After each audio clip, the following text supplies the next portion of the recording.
What's going on, Shadowy TV? It's your boy Brody coming at y'all again with another review. This time is for DC's new movie, Justice League: Gods and Monsters.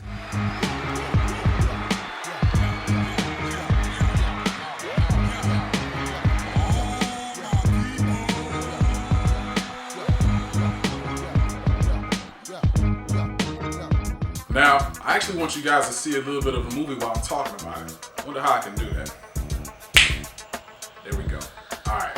Now, throughout this movie, you're going to see these guys act differently than you're normally used to seeing them. For one, Superman is not Jor-El's son. He's actually Zod's son. So his personality is completely different than what you're used to seeing the Man of Steel as.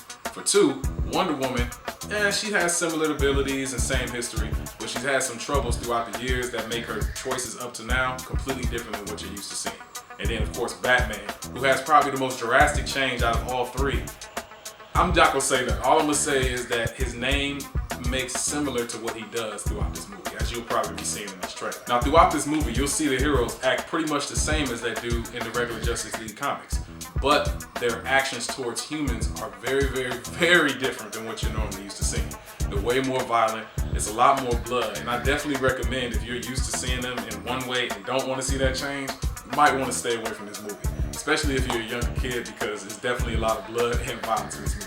But for me, I feel like it's pretty good for adults, just for the simple fact you get kind of tired of seeing Superman save the day and walk away from beating somebody's butt. This time, he's actually going to finish the job. Same thing for Batman and Wonder Woman. Now, amongst all the movies that's come out from DC over this past year, I actually think this is one of the good ones that have come out recently. A lot of the ones in the past, the plots have been kind of iffy, but this one, it seems to flow throughout the entire movie, which will kind of keep you on the edge of your seat wondering if they're actually going to follow through with their plans are. Now, I don't want to give away the plot for this movie, but I do want to say that the humans in this movie are very intelligent, and they're not just going to roll over and let the superheroes take advantage of it. That's the one good thing I can say about this movie, is that the plot allows for all the characters that they introduce to play a vital part in the conclusion. The one thing I do want to say that's a little down about this movie is that Batman isn't shown as the real strong superhero that we all know and love.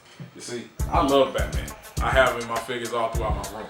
And seeing him in this movie, I thought he'd be really, really edgy and crazy, which he kind of was, but he was really, really in the back of the movie compared to Superman and Wonder Woman, which may be setting up for the future. But I would like to have seen him be a little more active and show a little bit more depth in his character. Now, I do love one thing about this movie, is that the actors in this movie do make you feel like it is a committed movie and it's not just something choppy that they threw out. It really makes you feel like they took their time and made you feel like this is going to be something that they're going to continue down the line. The one thing I do want to say about this movie, though, is that it definitely keeps your attention throughout the whole time. It does have its ups and downs with the plot of one certain superhero, Batman, but it does keep your attention all the way through the end with the good fighting as well as the voice acting. There are a lot of surprise characters in this movie who aren't necessarily their hero forms or their villain forms, but they are in the movie for kind of little Easter egg for those hardcore fans. Now, for all my reviews, I'm definitely going to give you some type of feeling on it, and this one I'm definitely going to have to give this a Shadowy stamp of approval. Now, in the future, we're going to definitely have some bad reviews and some good ones, but I want y'all to stick with me because I got a lot of good things coming for you. So I need y'all to make sure you comment, like, subscribe, and share with your family and friends, and I'll make sure I keep the good content coming. The Shadowy TV out.